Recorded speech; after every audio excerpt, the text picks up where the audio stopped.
In 2024, hunters in northern Yellowstone were granted permission to shoot a large brown bear. The animal had become a problem, regularly attacking livestock on nearby farms. It was a routine wildlife control operation. However, when biologists opened the predator's stomach, the routine came to an end. Inside, they found not animal remains, but fragments of synthetic fabric resembling hiking gear and something else, a metal dental implant with a serial number.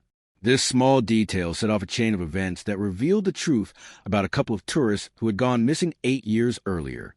But the truth turned out to be much more terrifying than anyone could have imagined. It wasn't about the bear.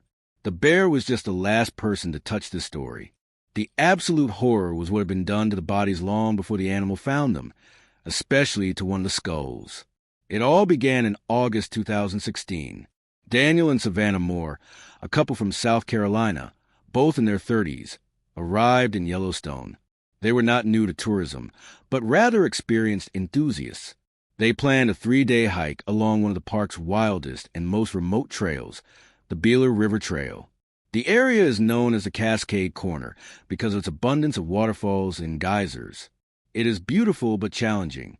Swampy terrain, dense forests, and few people. It's the perfect place to be alone with nature. Daniel was a programmer, and Savannah was a graphic designer. They were a normal couple who wanted to take a break from city life. On Monday, August 15th, they registered their route at the trailhead. They had all the necessary equipment, food for 3 days with extra supplies, a map, and a clear plan. They were supposed to leave the park on Thursday afternoon. The last time they were seen alive was by a park ranger named Mike Donovan. It was in the afternoon, about 10 miles from the trailhead. He was on a routine patrol. According to him, Daniel and Savannah were in high spirits. They stopped him and asked for directions to one of the secluded hot springs that wasn't marked on any tourist maps. Donovan explained it to them. He noted that they seemed well prepared and confident. Nothing about their behavior raised any concern for him. He wished them luck and continued on his way. That was the last confirmed contact. On Thursday, August 18th, Daniel and Savannah failed to appear at the trial exit at the appointed time. At first, no one thought much of it. Delays happen in the wilderness. The tourists could have miscalculated the time, gotten tired, or decided to spend a few more hours in the park. But when 6 hours passed and there was no word from them, the ranger on duty raised the alarm. The procedure was standard. If tourists did not make contact within a specified time frame after the scheduled date, a search operation would commence. Their car, an old Subaru, was still in the parking lot at the trailhead. Everything inside was satisfactory. A road map, empty water bottles, and some loose change. Nothing suspicious. The next morning, Friday, a search party of 6 rangers and 2 volunteers set out on the trail. The weather was good, which gave them hope. They followed the route Murakami had described, shouting their names loudly. By noon, they had reached the spot where they thought the couple had spent their second night based on the standard speed of travel in such terrain. The place was empty. No traces. The group moved on toward the hot springs that the couple had inquired about with Ranger Donovan. It was there in a slight depression by a stream that they found the camp, or rather what was left of it. The discovery was immediately puzzling. The tent was still standing, but one corner near the entrance was melted and burned. It was a small area about a foot square. It looked as if someone had held a burner to the fabric or thrown something burning on it. There were things scattered around the tent. Sleeping bags had been taken out of their covers and lay on the ground. Several packages of freeze-dried food had been torn open, their contents, rice pasta, dried fruit, scattered on the grass. But the strangest thing was that the food had not been eaten. If it had been a bear or other large animal, it would have devoured everything. But here, the food was scattered as if in a fit of rage or haste. The cooking pot lay nearby, slightly dented. The backpack stood by the tree, but they were open, and some of the items had been pulled out and thrown nearby. The rangers were experienced men. They had seen hundreds of campsites attacked by grizzlies. This didn't look like one of those. In a bear attack, everything would have been turned upside down, the tent torn to shreds, and there would have been no trace of food left. Here, the The scene was more reminiscent of a domestic quarrel or a sudden panicked escape. There were no signs of a struggle, blood, or large animals around the camp. The dogs that were brought to the scene behaved strangely. They picked up a scent from the tent, followed it for several dozen yards to the river, and then lost it. It was as if Daniel and Savannah had walked the water and vanished. A full-scale search operation began. In the days that followed, helicopters, more volunteers, and survival experts joined the search. They combed the area square by square. They searched the riverbed downstream and examined all the caves and crevices in the area. Nothing, not a single trace, not a scrap of clothing, not a piece of abandoned equipment, nothing at all. Interviews with other tourists who were in the area at the time also yielded nothing. Some had seen the couple from a distance, but no one had spoken to them or noticed anything out of the ordinary. The only lead was a report of another tourist who had set up camp about half a mile from Murov's campsite. He was registered as a single man from Idaho. When the rangers checked his campsite, it was no longer there. He had left the park on schedule, and according to records, had not aroused suspicion. He was interviewed by phone after the search began. The man said he had heard voices in the evening, but he decided they were just other tourists and didn't think anything of it. He didn't hear any screams or sounds of a struggle. That was all. A week passed, then another. The search was gradually winding down. There was no chance of finding Daniel and Savannah alive. There were three main theories, and none of them explained all the oddities. The first was an accident. They could have drowned in the river or fallen off a cliff somewhere off the trail. But then why did their camp look so strange? The second was an animal attack, but as already mentioned, the scene did not match a typical bear attack. The third and most disturbing theory was foul play. Perhaps they had encountered someone on the trail, someone dangerous. That person had killed them and then tried to stage a bear attack, but had done so ineptly. The burned edge of the tent could have been an unsuccessful attempt to burn the evidence. But even this version lacked the most crucial piece of evidence: the bodies. Where could two adults have disappeared in such a wild but limited space? Months passed, then years. The story of Daniel and Savannah Moore became one of Yellowstone's many mysteries. Their faces appeared in documentaries about missing persons. Their families continued to believe and wait, but the case was officially closed. No new clues, no witnesses, just emptiness. 8 years of emptiness until the spring of 2024, when wildlife officers responded to a call from a farmer complaining about a bear.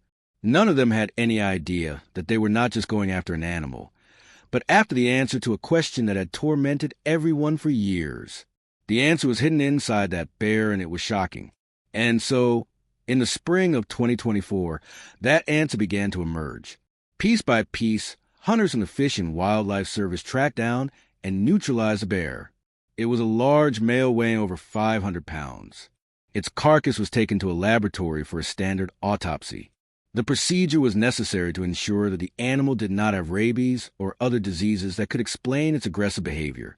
Inside the digestive system, as expected, they found the remains of domestic livestock. But in addition to this, the biologists performing the autopsies stumbled upon something foreign. At first, they were just scraps of thick, bright blue fabric that had not decomposed. It was clearly synthetic, the kind used to make hiking jackets. Then there was a small metal object. It was almost clean. The biologist washed it and realized that it was not part of a collar or any debris. It was a titanium pin with a crown, a dental implant. Such a find is a red flag.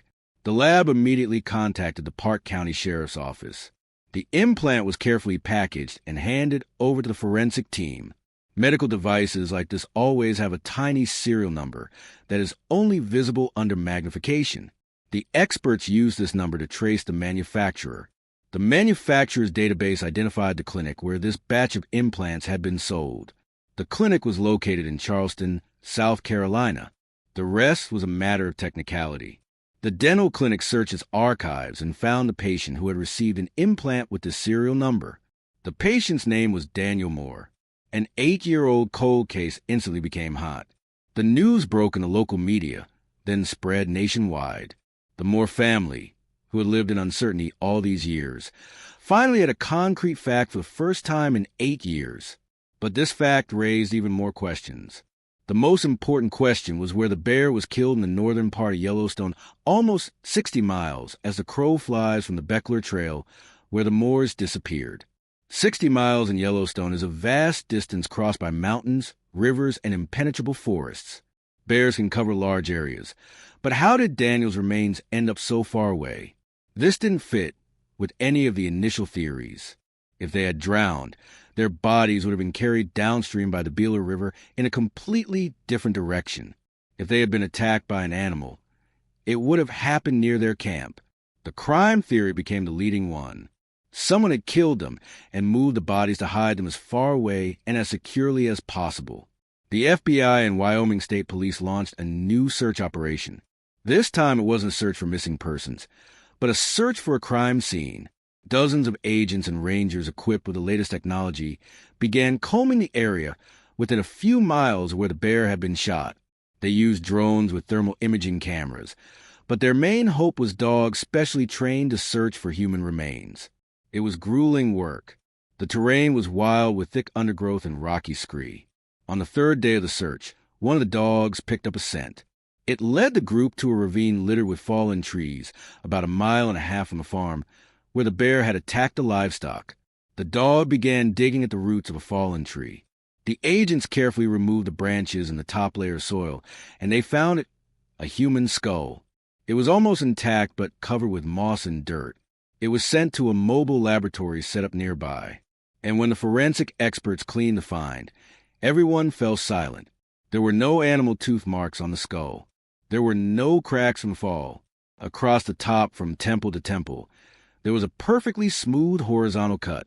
It was as if the top of the skull, the so-called cranial vault, had been neatly sawed off.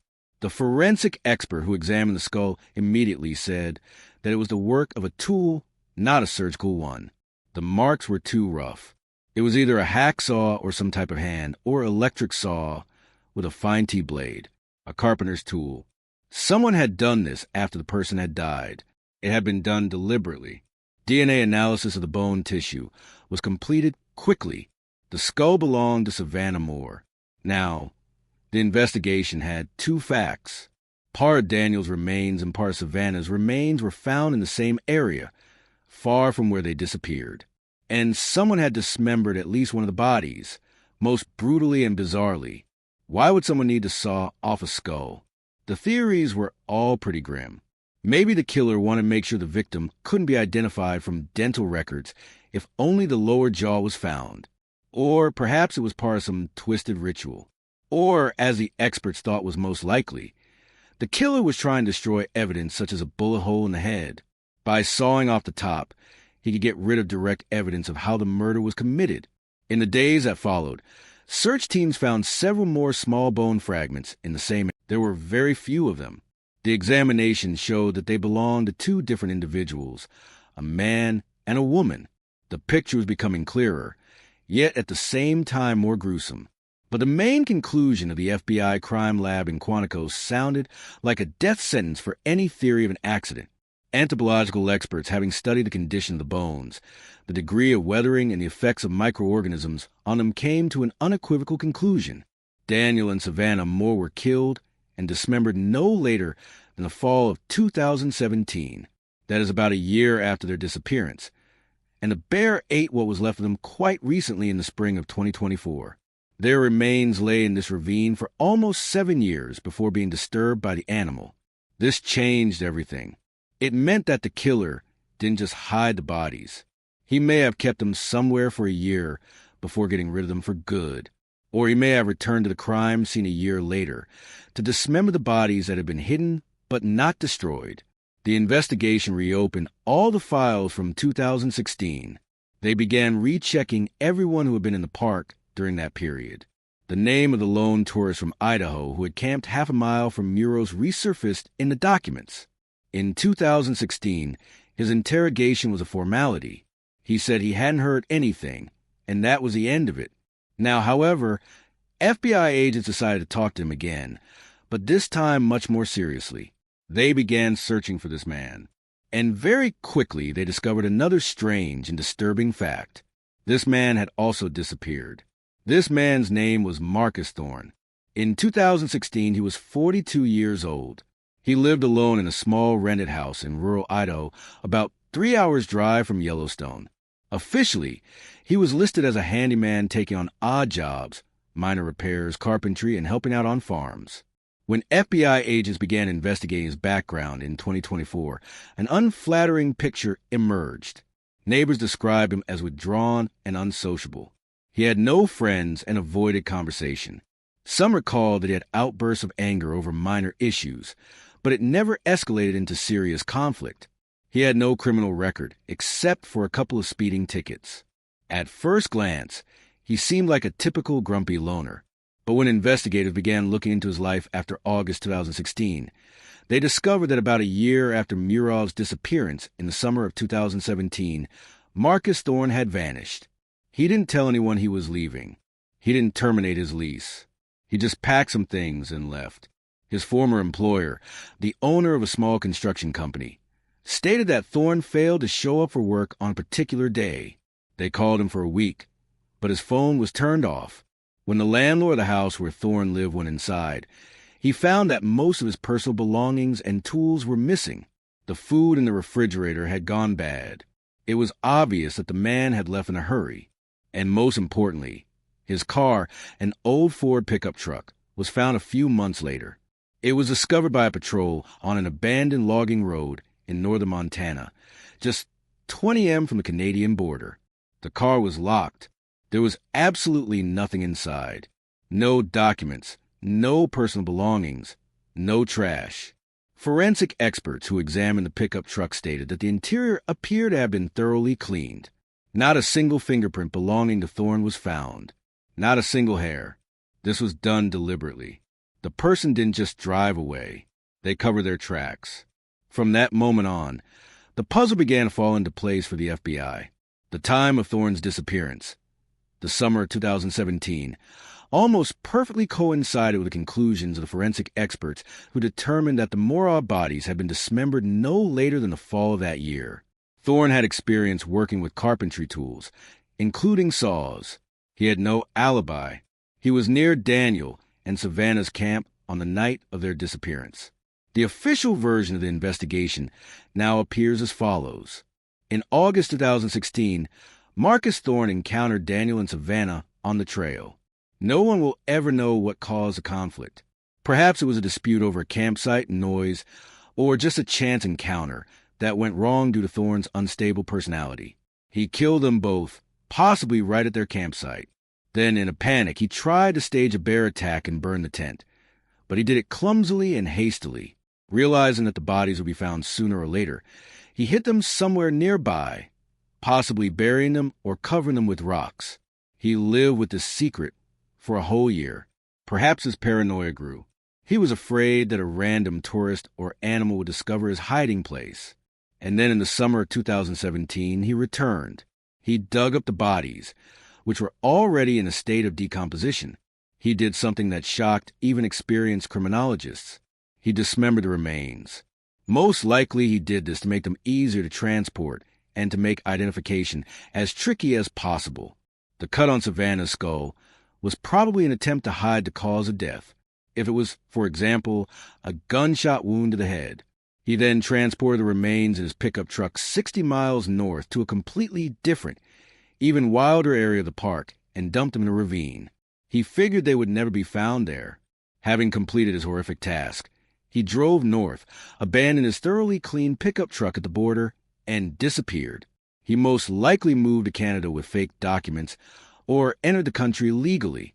In 2024, the Federal Bureau of Investigation officially named Marcus Thorne as a prime and only suspect in the double murder of Daniel and Savannah Moore.